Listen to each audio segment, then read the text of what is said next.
ரஜினி ரசிகர்களுக்கு விஜயை பிடிக்கும். ஏன் கூப்பிட்டாங்கன்னு சொல்லிட்டாராம். அவரோட விஜய் மட்டும் தான் வந்து வீட்டுக்குள்ளே உட்காந்து பண்ணாராம். கணக்காக எடுக்கிறீங்க. கட்சியே இல்லாமல் வருவாரா வரமாட்டாரான்னு அவரை கலாய்க்கிற ஒரு கூட்டத்துக்கு நடுவில் 18% ஓட்டு பற்றி ஒரு வார்த்தை கூட பேசாமல் அவர் ஏதோ தவறான புரிதலோடு எதோ பேசிட்டாருன்னு ஒரு 2 லைனில் முடிச்சுட்டு தனக்காக சப்போர்ட் பண்ணவங்களுக்கு மட்டும் தான் நன்றி சொன்னாரே தவிர திட்டினவனை திருப்பி திட்டுற பரம்.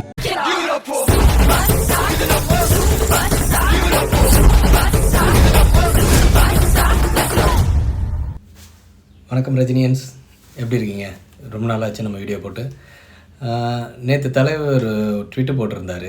ஸோ அதில் வந்து நிறைய கருத்துக்கள் இருந்துச்சு. ஸோ அதை பற்றி பேசலான்ட்டோம். அதே மாதிரி அதுக்கு கீழே கமெண்ட்டுங்களும் கொஞ்சம் நிறையா இருந்துச்சு. நான் முடிஞ்ச அளவு சில பேருக்குலாம் நான் கமெண்ட் ரிப்ளை பண்ணியிருந்தேன். அதுக்கப்புறம் தான் தோணுச்சு இந்த தற்கூரிங்களுக்கு நம்ம நிறையா ரிப்ளை பண்ணுறதுனால ஒரு பிரயோஜனமும் கிடையாது. பட் ஸ்டில் உண்மை என்னன்னு பேசணும்ல, உண்மையை வந்து தெரிஞ்சு வச்சுக்கணும். ஏன்னா அதுங்களுக்கு நம்ம சொல்லியும் தெரிலனா தான் நம்ம வந்து தப்புன்னு சொல்லலாம், சரி இதுலாம். பட் சொல்கிறது நம்ம கடமை, அதனால் நம்ம அதை சொல்லணும். ஸோ அதனால் ஒரு சில கமெண்ட்ஸ் மட்டும் நான் எடுத்துக்கிட்டு அதுக்கு மட்டும் ரிப்ளை கொடுக்கலாம் வீடியோ மூலிமா. ஏன்னா நம்ம ஆளுங்களுக்கும் வந்துட்டு எத்தனை பேருக்கு தான் சொல்லிகிட்டு இருக்குது, சும்மா ஜஸ்ட் ஃபார்வர்ட் பண்ணி விட்டால், இந்த வீடியோ ஃபார்வர்ட் பண்ணி விட்டாலே போதும்னு அந்த தற்கொலைங்களுக்கு தே கேன் அண்டர்ஸ்டாண்டில். ஸோ முதல்ல விஷயமே அதில் உள்ள ஹைலைட்டானது பார்த்தீங்கன்னா, தலைவர் ஆரம்பிக்கும் போது டாட் வச்சுட்டு தான் அந்த ட்விட்டே போட்டார். சில பேர் சொல்கிற மாதிரி அது ஆரம்பமாக இல்லை முடிவான்ற மாதிரி கேட்குறாங்க. பட் அது கதம். இந்த பிரச்சனையை அப்படியே விட்டுருங்க. இதெல்லாம் ஒரு பெரிய விஷயமே கிடையாதுங்க. நான் எனக்காக நீங்கள் பேசுனீங்க, அதுக்கு நன்றி, வாழ்த்துக்கள், அவ்வளோதான், முடிஞ்சிருச்சு. ஸோ நம்ம இப்போ கமெண்ட்ஸில் பார்த்தீங்கன்னா ஒரு பொண்ணு வந்து போட்டிருந்தாங்க. ஐ திங்க் அனு பிரிஸ்லினா இந்த கமெண்ட்டு. பல்லு போனவனுக்கு துரைமுருகன் பேசும்போது வராத கோவம், ஆதவ அர்ஜுனா பேசும்போது மட்டும் உண்மையிலே உங்கள் மேலே உள்ள மரியாதையே போச்சா?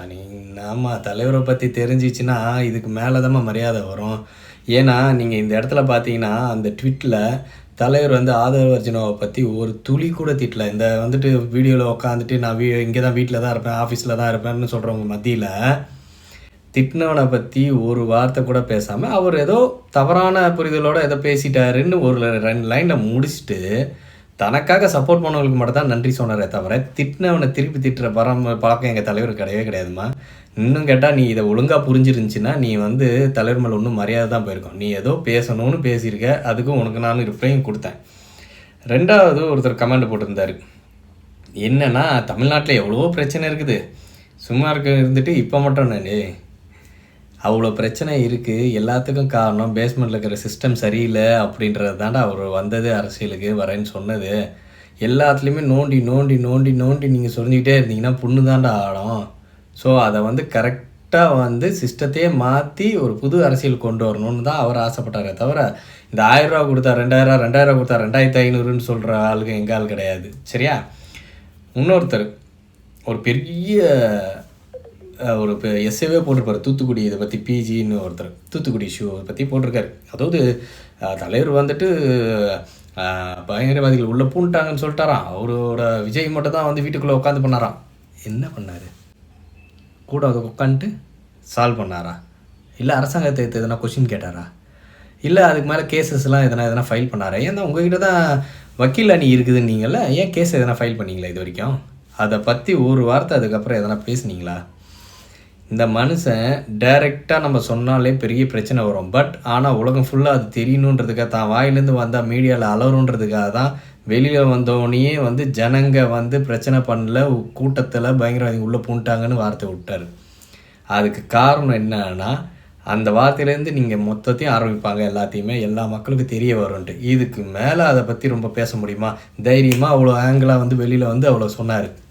இதுலேயும் அதில் அடிப்பட்டவன் நீங்கள் யாருன்னு கேட்டப்ப நான் தான்ப்பா ரஜினிகாந்த்னு அந்த மாதிரி உங்களால் சொல்ல முடியுமா? அந்த இடத்துல என்னையோட கேட்குறான், என்னையோட இது பண்ணிட்டான்னு ஸ்டேட்டஸ் இஷ்யூ பார்ப்பீங்க. ஆனால் அந்த மனுஷன் அப்போவுமே தான் ரஜினிகாந்த்ப்பான்னு சொல்லிவிட்டு எல்லாத்துக்கான காரணம் ஜனங்க கிடையாது, ஜனங்களுக்குள்ளே பிரச்சனை பண்ணிக்க மாட்டாங்க, வேறு ஆளுங்க உள்ளே பூண்டாங்கன்னு நாசுக்காக சொல்லி எல்லாத்தையும் பண்ணாடுறான். அவங்களுக்குலாம் புரிய வைக்கிறதுக்குன்னா சீரியஸாகவே அதனால தானே தலைவர் மாதிரி இருக்கணுங்க. தலைவர் சொன்னார் பாருங்க, காலம் பேசாது, காலம் பதில் சொல்லும் பொறுமையான்ட்டு. ஆனால் நம்மளாலாம் இருக்க முடியல அவரை மாதிரிலாம் டப்புன்னு பதில் சொல்ல தோணுது.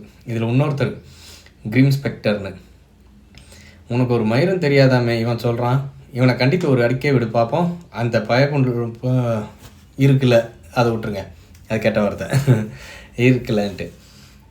உனக்கு ஒரு விஷயம் தெரியுமா, இன்னைக்கு வரைக்குமே திமுகவில் இருக்க லீடருங்க யாருமே உங்கள் இந்த இன்னொரு கட்சியை வந்து நீங்கள் இப்போ டிவிக்கோ திட்டுறாங்கல்ல, திமுக வந்து டிவிக்கு எதிர்த்து பேசவே இல்லை. ஏன்னா அவங்களுக்கு நீங்களாம் ஒரு பொருட்டே கிடையாது. ஆனால் கட்சியே ஆரம்பிக்காத சூப்பர் ஸ்டார் ரஜினிகாந்தை பற்றி திமுகவில் உள்ள எல்லாரும் அந்த காலத்தில் பேசுனாங்க, அதிமுகவில் எல்லாருமே அந்த காலத்தில் பேசுனாங்க. ஏன் கட்சியில் சின்ன சின்ன கட்சியில் வரைக்கும் சூப்பர் ஸ்டார் ரஜினிகாந்தை பற்றி இழிவாவோ இல்லை தவறாவோ பேசாத கட்சிங்களே கிடையாது. ஏன்னா அந்த அளவுக்கு எங்கள் ஆள் மேலே பயம். ஏன்னா இவர் வந்தார்னா என்ன நடக்கும்னு தெரியும். அதுக்கு சாம்பிளே நேற்று பேசின ஆதவ அர்ஜுனாவே ஒரு இதில் சொல்லுவார், 18% வந்துச்சு. டே கட்சியே ஆரம்பிக்க மாட்டாரன்னு நிறைய குழப்பட்டத்தில் இருந்த மக்களை விட்டுட்டு அவர் வருவாருன்ற நம்ம மக்கள் கூட இருந்து கட்சியே ஆரம்பிக்காமே 18% வாங்குற ஒரே ஆள் சும்மா கிடையாது. 18ன்றது நீங்கள் கணக்காக எடுக்கிறீங்க. கட்சியே இல்லாமல் வருவாரா வரமாட்டாரான்னு அவரை கலாய்க்கிற ஒரு கூட்டத்துக்கு நடுவில் 18% ஓட்டு வாங்கியிருக்காருன்னா அது எவ்வளோ பெரிய விஷயம். இதே அவர் கட்சி ஆரம்பிச்சிருந்து அவருக்கு இதெல்லாம் சொல்லியிருந்தாருன்னா எவ்வளோ ஓட்டு வந்திருக்கும். இதில் தெரியாமல் தற்கூறிங்க கமெண்ட் போட்டுட்ருக்கீங்க. இன்னொருத்தர் காஞ்சிபுரம் விஜய் ஃபேனா, டே நீ எல்லாம் உனக்கு தெரிஞ்சு தானடா கட்சி ஆரம்பிக்கல ஓடுனேன், இப்போ என்னடா பெரிய வீரன் மாதிரி பேசுகிறடே. சண்டை போடுறவன் மட்டும்தான் உனக்கு வீரனா? உனக்கெல்லாம் வந்து பதில் என்ன சொல்கிறதுனே தெரில. அப்போது உனக்கு கொரோனா டைமில் நான் அவங்க பின்னாடி வந்து நின்று இதே ஓட்டு இதெல்லாம் இப்போ தெரியாது. நான் இதுக்கான ஆன்சர் மட்டும் உனக்கு இந்த எலெக்ஷன் முடிஞ்சோன்னு சொல்கிறேன். ஏன்னா எனக்கு தெரிஞ்ச விஜய் ரசிகர்களே எவ்வளோ செலவு பண்ணுறாங்கன்னு எனக்கு தெரியும். அது எலெக்ஷன் முடிச்சுட்டு இதுக்கான பதிலை வந்து நான் ஒரு வாட்டி சொல்கிறேன். அப்போ தெரியும் ஏன் அந்த பதிலை எங்கள் தலைவர் சொன்னாருன்ட்டு. ஸோ இவங்களாம் ஒரு பொருட்டு கிடையாது. நெக்ஸ்ட்டு, விஜய் அன்று தொட்டு இன்று வரை ரஜினி ரசி என்று பெருமிதமாக எல்லா இடங்களையும் சொல்ல தயங்கியதில்லை. இவர் வந்து போக்கிரி விக்டர்னு போட்டிருக்காப்புல. மேலும் விஜய் அன்றிலிருந்து இதுவரை உங்களை தரைக்குறவாக பேசியதும் இல்லை. கண்ணா, அப்போ குங்குமம் இதில் வந்து சூப்பர் ஸ்டார்ன்ட்டு குமுதம் புக்கில் அந்த சூப்பர் ஸ்டார்னு சொல்லும் போது ஆளாக வந்து அதுக்கு எதிர்ப்பு தெரிவிக்க வேண்டியது இவர் தானே. இப்போ நாங்களாம் தான் ரஜினி ரசிகர்கள், நாங்களும் தான் இது. அப்போ நாங்கள் எங்களை வந்து இஸ்மாயில் சூப்பர் ஸ்டார் நீங்கள் அப்படின்னு சொன்னால் அது எனக்கு இதை பாருங்கள் இப்போ சொல்லும் போதே குத்துற மாதிரி இருக்கும். ஏன்னா சூப்பர் ஸ்டார்னால் ஒருத்தர் அவர் தான், அதை சொல்லணும்ல. நிறைய கும்மாங்குத்து வாங்கினதுக்கு அப்புறமா வந்து லியோ மேடையில் வந்து சொன்னால் அப்போ உங்களுக்கு அப்போ குமுத மக்கள்லேருந்து வரும்போதும் சச்சினுக்கு சந்திரமுகி பார்ட்டி நடத்தும் போதெல்லாம் உங்களுக்கு தெரியலையா? விக்டர் பாய் போய் வரலாறு பாருங்கள். சச்சின் படம் ஆரம்பத்துலேருந்து பாபா படம் எங்களுக்கு ஓடாமல் போனதுலேருந்து உங்கள் ஆளோட சேட்டை, உங்கள் ஆளுங்களோட சேட்டைங்க, அப்புறம் அந்த காக்கா கதைக்கு கழுகு கதைக்கு சுற்றிட்டு வந்து கை தட்டினார்ல, எல்லாத்தையும் பாருங்கள். அப்புறமா தான் தெரியும் அதில் என்னென்ன நடந்துச்சுன்ட்டு. சரி, ரொம்ப நிறையா கமெண்ட்ஸ் இங்கே இருக்குது. நான் சிம்பிளாகவே முடிச்சிட்றேன். நான் ரஜினி ரசிகனுக்கு விஜயை பிடிக்காதுன்னு சொன்னீங்கன்னா அது ரஜினி ரசிகர்களுக்கு விஜயை பிடிக்கும்.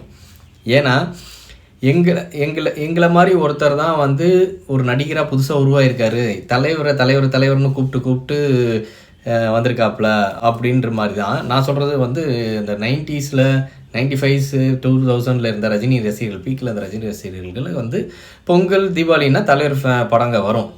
அப்படி தலைவர் படங்கள் வராத போது யார் படத்துக்கு போகலாம் அப்படின்னு நினைக்கும் போது நம்மள மாதிரியே தலைவர் பைத்தியமாக இருக்கானே இந்த பையன், நம்மள மாதிரியே தலைவர் இவன் படத்துக்கு போகாமல் நம்ம இதுக்கு மற்றவங்க படத்துக்கு போகணுன்னு பிரசாந்த் படத்துக்கோ அஜித் படத்துக்கோ மற்றவங்க படத்துக்கோ யாருக்குமே நிறைய படத்துக்கு போகல. நிறையா பேர் ரஜினி ரசிகர்கள் போன ஒரே படம் விஜய் படம். ஏன்னா விஜய் படம் நல்லா இருக்குன்றதுக்கெலாம் இல்லை,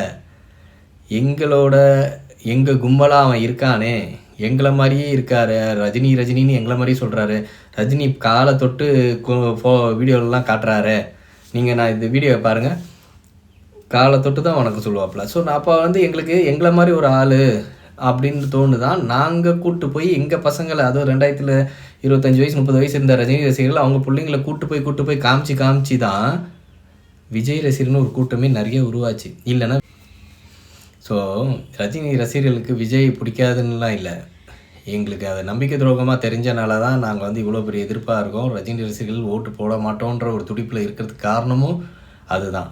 விசுவாசமாக இருந்திருக்கணும். எல்லாம் மேலே பார்த்தோமா தலைவர் சொல்கிற மாதிரி தான் காலம் பதில் சொல்லும். நன்றி, வணக்கம்.